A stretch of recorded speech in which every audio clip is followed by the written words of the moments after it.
Welcome to The Flow, hosted by Bob Martin, slightly edgy glimpses into politics, culture, society, and being human. We used to be the good guys.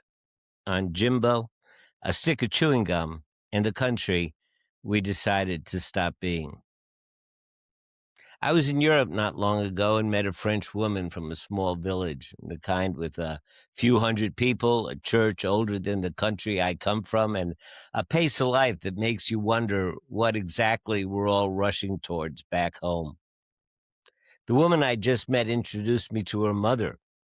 The mother's eyes lit up when she heard I was an American, not the polite recognition you sometimes get, something older than that, something that had been waiting for the deep hug and embrace that leapt from her heart. She began to tell me about a day she had never forgotten. She was a little girl. The Nazis were gone from her village, driven out by soldiers who had crossed an ocean to fight a war that was not, strictly speaking, theirs. American soldiers. She remembered the day they came through her village, the way people remember things that changed the air around them. Not the broad strokes, the specific details, the sound, the faces. She remembered one soldier in particular. His name was Jimbo. And Jimbo gave her a stick of chewing gum. It was her first. She had never had chewing gum before. She was a little girl in a small village in France. The Nazis were gone. An American named Jimbo was smiling at her, and she put that stick of gum in her mouth, and the world was, for a moment, miraculous. She told me the story, the way you tell stories that have lived inside you for 80 years, with the kind of detail that only comes with memories so rare and so formative that time doesn't touch them. She wasn't talking about foreign policy. She wasn't talking about geopolitics or the liberation of Europe. She was talking about Jimbo and the gum and the morning the world got better. I keep thinking about that story because I think it is the truest thing I know about what America at its best has meant to the world. Not the speeches or the institutions, not the doctrine, but Jimbo, the gum, showing up. America hasn't always been the good guys. Anyone who tells you otherwise is selling something. We have had a complicated history, interventions that weren't invited and wars that weren't wise, interests that dressed themselves up as ideals. The honest accounting is long and humbling, but alongside all of that and running through it, sometimes in spite of it, there was also something real, the Marshall Plan. After the most destructive war in human history, the United States helped to rebuild Western Europe, helping the economies of countries that had been our enemies. No conquest, no annexation, no extraction, just here's the money, rebuild yourselves. It was the single most general act by a victorious nation in the history of warfare. And then there's the Berlin airlift. When the Soviets blockaded West Berlin, we flew in food and coal for 11 months, over 200,000 flights to feed people who had, until recently, been our enemies because they were hungry and we could help. And the Peace Corps.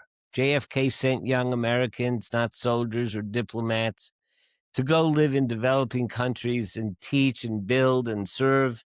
No agenda other than the one that was on the label. And PEPFAR, a Republican president, committed $15 billion to fighting AIDS in Africa. 26 million lives saved. And USAID, the logo on the medicine box, on the food package, on the bed net, on the clinic in the village where there was no other clinic. 4 words that meant something. From the American people. That was us. Imperfectly, partially, sometimes cynically, but also genuinely. That was us. And here's what happened to that version of us in plain language. The Trump administration came into office in January 2025 and within days froze all U.S. foreign assistance. Within weeks, over 10,000 USAID employees were placed on leave. By March, Secretary of State Rubio announced that 83% of the program's more than 5,200 contracts were eliminated. On July 1st, USAID officially ceased to exist. Its headquarters in Washington is now being used by the FBI, and the administration called it waste. They called it fraud. They said that these programs were not aligned with American interests.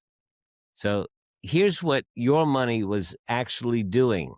Between 2001 and 21, USAID's work prevented an estimated 91 million deaths, a 65% reduction in AIDS mortality, a 51% reduction in malaria. That's not just a budget line. That's 91 people who are alive today, children and parents who watch their children grow up because we showed up with medicine and food and nets. It was less than 1% of the American budget, about $105 per person. Today, more than 762,000 people have died as a direct result of the dismantling of USAID. 762,000. And of those, about 500,000 are children. They estimate in the next few years between 9 and 23 million people would die that did not have to die. We can argue about the numbers. Nobody argues about the direction. Do the arithmetic any way you like. 762,000 deaths in 15 months is about 1,650 people per day, or about 2 deaths a minute around the clock every day, each day, attributable to this policy, a policy that Rubio once said was some hiccups. Now, let me tell you about a little girl named Susa Kenyaba. She was 5 years old. She liked pretty dresses and wore her hair in pigtails. And in early 2025, she had a fever in a clinic in the Dominican Republic. Her small body was being ravaged by malaria, and the medication, which had already been purchased by the American taxpayers and already shipped thousands of miles to Central Africa, was 7 miles away. 7 miles. It never reached her. The suspension of foreign aid had thrown supply chains into chaos. The last mile delivery system, the trucks, the logistics, the contractors, the approvals had collapsed in the wreckage of the USAID shutdown. The medicine sat in a warehouse while a 5-year-old girl in a pretty dress fought for her life. In her province alone, malaria deaths tripled this year. Susa Kenyaba is not a statistic. She is a child. She had a name and a favorite kind of dress and someone who loved her.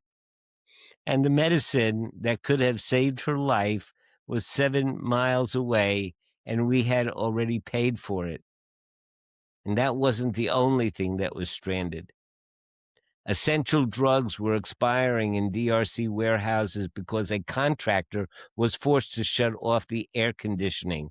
$500,000 worth of antibiotics sat stuck at the port of Sudan. Millions of pounds of American-grown soybeans bound for refugee camps were rerouted to domestic storage. More than 40% of the planned insecticide-treated nets designed to reach 425 million people were canceled. 425 million people who were supposed to get a bed net didn't. And here's the thing that should make every American who finds out about this genuinely furious. Internal State Department estimates suggest that the cost of shutting USA down could reach $6 billion. To stop spending money on medicine, $6 billion to turn off the air conditioning, $6 billion to throw away needed medicine. That's deciding in plain sight, in full information, that children just don't matter. Now, about the vacuum, nature abhors it, and so does geopolitics. So every authoritarian government that has watched the United spend decades building moral standing through exactly this kind of work, who have been waiting patiently for America to hand them the opening, well, we handed them the opening. China doesn't have to be the good guys. They just have to show up where we used to be. They'll move into the clinic. We might as well have built it for them. They put a flag on it. They feed some children. They call it friendship. Russia, Nicaragua, Iran, every government we've criticized, sanctioned, lectured, and competed against, they don't have to change at all. They just have to keep showing up in the places we've abandoned. We spent 80 years telling the world that American power was different, that it came with medicine and food and bed nets and young people who genuinely wanted to help. We built the institutions to prove it. We earned imperfectly but genuinely a certain standing, and now the countries we called autocratic get to be the ones with the logo on the medicine box. They didn't get better. We got worse. And that's the whole story. Even Mitch McConnell, not a man whose first instinct is generosity, called the approach unnecessarily chaotic and warned it was handing China exactly the opening they had been waiting for. And when Mitch McConnell is the voice of strategic restraint in the room, something has gone profoundly, structurally wrong. The administration says foreign aid doesn't serve American interests.